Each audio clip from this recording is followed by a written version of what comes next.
L'article 13 du RGPD de l'Union européenne va-t-il empêcher les youtubeurs de s'exprimer ou changer totalement YouTube? Déjà, qu'est-ce que c'est? C'est un article du RGPD, Règlement général sur la protection des données, sur les droits d'auteur, à présent validé. Le Parlement doit encore finaliser le texte car il en existe deux versions, une très stricte et l'autre plus laxiste. Les sites commerciaux, les marques et les applications sur lesquelles les utilisateurs peuvent publier du contenu doivent acheter des licences afin de protéger les ayants droit du vol. Qu'est-ce que l'article 13 précisément?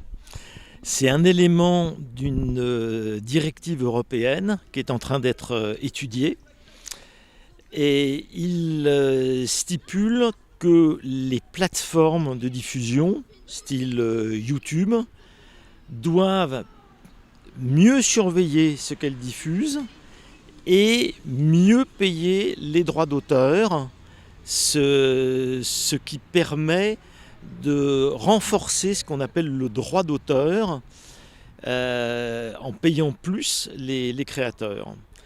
Ça crée des tensions, il y a une tension qui se crée entre ces plateformes qui ne sont pas tellement d'accord pour payer plus et puis les personnes qui utilisent ces plateformes, style YouTube, qui elles sont pour une liberté totale de l'Internet. Et il y a effectivement là un point de friction entre les deux. Les sites web ont le devoir de contrôler ce qui est publié sur leur page. Suite au texte de l'article 13, ils devront installer des filtres pour éviter le téléchargement illégal et le vol de contenu protégé. Si un tribunal trouve que leurs efforts pour respecter l'article sont insuffisants, les sites seront considérés comme étant responsables. Qu'en savent les jeunes, le premier public d'utilisateurs de YouTube?